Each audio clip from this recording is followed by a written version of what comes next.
Chega mais, torcida gloriosa, torcida do Botafogo ligada aqui na nossa primeira edição, Plantão Glorioso, o projeto da GDA para o Botafogo. Muita gente ainda desconhece, afinal de contas, Gabriel de Alba não se manifestou pessoalmente, publicamente, como gestor do Botafogo, mesmo já tendo assinado o contrato vinculante, mesmo o Botafogo já emitindo notas oficiais em nome e com o nome do Gabriel de Alba, mas dá para perceber que a ideia é recuperar as finanças do clube, trazer austeridade à empresa, mas não abandonar a competitividade, o projeto esportivo. E isso passa pela manutenção do Danilo nesse momento.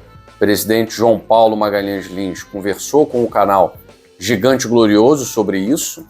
Não vamos nos esquecer da frase que ele nos disse há pouquíssimo tempo, semana passada. O Danilo comprou o projeto. A grande questão agora é: a partir de que valor Danilo estaria negociável? Ou será que Danilo, nesse momento, não é um jogador negociável?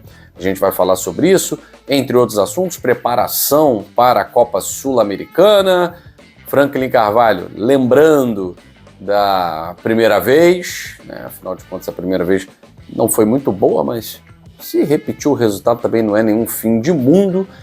E vamos falar de outros assuntos aqui também no canal Gigante Glorioso, depois da vinheta.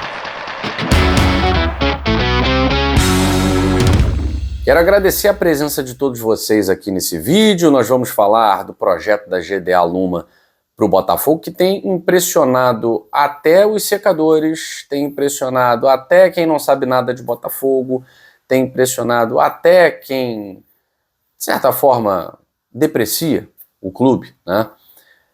E ontem a gente falou sobre a Nina Vilardi dando um fatality no Jorge Nicola. Hoje o Jorge Nicola falou assim, poxa, melhor falar do Botafogo aqui, alguma coisa. E ele realmente, o João Paulo Magalhães Lins, ele é um cara muito reservado. Ele é um cara reservado. Mas ele também é um cara gentil. Não vou dizer que ele é extremamente solícito, né? Mas quando perguntado, vendo a seriedade, a vontade da pessoa de esclarecer pontos que estão dúbios, ele responde. O Jorge Nicola é um exemplo disso, já é a segunda vez que o João Paulo Magalhães Lins fala com o Nicola, e o que o Nicola colocou hoje no canal dele sobre o Danilo, né, o presidente do Botafogo falando que não, Danilo vai ficar, vai ao encontro daquilo que nós trouxemos de forma exclusiva, respondendo àquela falsa notícia da Letícia Marques, dizendo que havia uma tensão entre o jogador, entre o empresário, entre o clube e tal. E o JP trouxe para nós essa frase: o Danilo comprou a ideia do Botafogo. E o Botafogo, por outro lado, pelo visto, quer manter o Danilo, pelo menos até o final da temporada, não sei, vai manter até o final do contrato, não sei. Porque até que valor o jogador passa a não ser mais indispensável e ser negociado? A partir do momento que se chega a um valor irrecusável. Todo mundo é negociável a partir de um valor irrecusável. O Botafogo, ao que parece, encaminha uma mensagem para o mercado nacional e internacional que não está com o Pires na mão. Não está com o Pires na mão. Então o Atalanta fez uma oferta, o Botafogo não levou adiante, é uma oferta abaixo do que o Botafogo tinha recebido do mercado nacional, né? A oferta do Palmeiras, 28 milhões de euros, o Atalanta ofereceu menos do que isso, então o Botafogo nem se deu ao trabalho de sentar, conversar, tal. Não tem conversa. E o Danilo tem a consciência de que nesse momento ele é um jogador que integra esse projeto de reconstrução da GDA. A grande questão ali não é o jogador não tá afim, porque não tá jogando nada, porque isso. Porque jogar todo mundo sabe que ele joga. A gente viu isso desde que ele chegou no Botafogo. A estreia do Danilo foi um tapa pro Savarino fazer o gol da classificação contra o Bragantino lá em Bragança Paulista. O Botafogo tinha 2-0 já, né, nas oitavas da Copa do Brasil, e venceu 1-0 lá com um tapa pro gol do Savarino. Então a gente sabe que o Danilo joga bola. A gente já conhece o atleta. Ano passado com assistências, a gente viu naquele jogo contra o Sport que o Botafogo estava tomando 2-0, chovendo pra caramba. O Danilo deu 2 assistências pro Kadir fazer o gol. Então ele tira uma jogada do zero. O time tá todo recuado, ele consegue achar um passe. Agora não voltou bem desse período pós-Copa, muito tempo de inatividade, né? Você fica treinando, mas não joga na Copa do Mundo. Então acabou fazendo mal pro Danilo. Não jogou, não estourou os valores, que a ideia do Botafogo era que esses valores chegassem a 40 milhões de euros. Sem jogar fica difícil. E o Danilo no Botafogo no pós-Copa também não vingou ainda. Agora, é um jogador que a gente sabe que tem muita qualidade. Muita qualidade. E eu, de verdade, gente, acho que é um problema também do treinador. O treinador que não sabe jogar com cara bom de bola, o problema não é o cara bom de bola. Eu tenho um meio-campo com Montoro, com Danilo e com Medina. Não tô conseguindo fazer esse time jogar. O problema, me desculpa, gente, o problema não é do Danilo. O problema não é do Medina. O problema é do treinador, tá? Para mim é muito claro. Então eu espero que o Franklin Carvalho consiga enxergar uma melhor forma de adaptar esses 3 caras, porque eles têm que jogar juntos. Agora, se não der certo, ele vai ter que tirar um. O Botafogo precisa jogar bem, o Botafogo precisa vencer.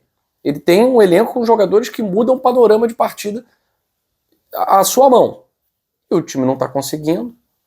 Então, eu acho que, sim, o Danilo está abaixo? Tá. Voltou mal? Voltou mal. Comparando com o que ele já jogou no Botafogo. Agora, a gente sabe que o Danilo é um grande jogador. E a mensagem que o Botafogo passa, não só pro mercado, mas pros próprios empresários do Danilo, é que ele não vai sair por qualquer proposta. Ele não vai sair por qualquer proposta. Ele tem contrato com o Botafogo. Não é um contrato curto.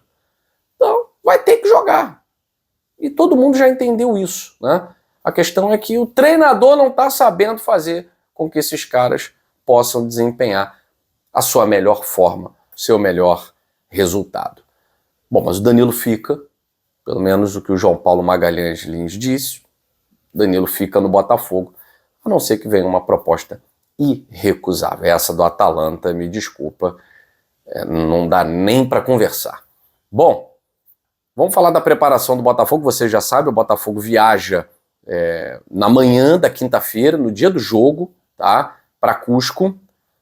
Tem aeroporto em Cusco, então não tem aquela coisa que tinha em Potosí, né? Não, desce em Cusco, pega uma 4x4, depois chama um moto Uber para poder andar a pé mais meia hora e chegar lá para jogar contra o Potosí. Cara, bizarro isso, né? Mas foi isso que o Botafogo enfrentou naquele jogo que perdeu por 1-0, mas era o Martin Anselmi, né?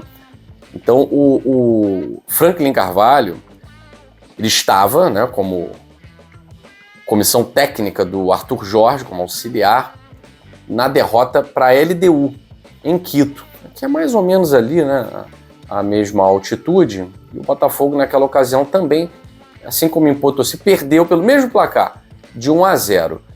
Perder por 1-0 pro Cienciano não é nenhuma terra arrasada, né? Mas eu repito aqui, tecnicamente o Botafogo é superior, individualmente o Botafogo é superior, né, nos jogadores. A prioridade do Botafogo também é a Copa Sul-Americana, diferente da última vez que o Botafogo disputou a Sul-Americana, que a Sul-Americana simplesmente foi colocada como segunda opção, o Botafogo com time reserva, um campeonato extremamente acessível, né? Extremamente acessível. E o Botafogo deu esse mole aí, colocando time reserva, sendo eliminado pelo Defensa e Justiça. Agora a situação é diferente, o Botafogo faz uma boa Copa Sul-Americana e acho que dá para vencer lá em Cusco. Dá para vencer em Cusco. O Flamengo não tá fazendo uma temporada, tá início de temporada, que os jogadores nem estão lá, essas coisas. Foi para Cusco e ganhou do Cusco, que é um time melhor do que o Cienciano, tá na Libertadores, o Cienciano tá na Sul-Americana, tá? Apesar de na classificação estar abaixo do Cienciano nesse momento, mas no início do ano, o Cusco estava com muito mais moral do que o Cienciano. Foi para a fase de grupos da Libertadores e o Flamengo foi lá e ganhou. 2-0. Então eu acredito que o Botafogo, por mais que a altitude atrapalhe muito a nível do mal, os caras já estão esbaforidos aí para fazer gol, mas eu acredito que na Copa Sul-Americana a nossa chave do melhor time do torneio pode voltar e a gente possa retornar com o resultado para que no dia 20 de agosto a gente faça uma partida sem tanta pressão. Enfim, é o que eu espero, é o que eu acredito. Bem, meus amigos, minhas amigas, fico por aqui, aproveitando também a matar a saudade, né? Recordar é viver. Ontem, 30 anos da conquista do troféu Tereza Herrera, mas esse assunto eu vou deixar para o especialista Michael Martins falar na segunda edição. Ele tem a camisa especial daquele jogo. Cara, 96 é com o Michael Martins, mas quero parabenizar, né, alguns jogadores que inclusive estão ligados aqui no GG. Mandar um abraço aí para alguns jogadores. Groto, que estava naquele elenco. Mandar um abraço aí pro Bentinho, lá de Montes Claros. Bentinho, grande jogador. Túlio Maravilha, né? Decidiu também aquele jogo. Nosso grande Sebastião Wagner, que cresceu na disputa de pênaltis. Enfim, galera conectada aqui no GG. 30 anos do troféu Tereza Herrera. E é claro aí que a gente vai homenagear ao longo do dia. Nas nossas outras redes sociais vamos falar, Facebook, Instagram. Você segue a gente no Facebook, no Instagram? Ainda não? Siga o canal Gigante Glorioso em todas as mídias sociais. Beijo grande, saudações alvinegras, fui!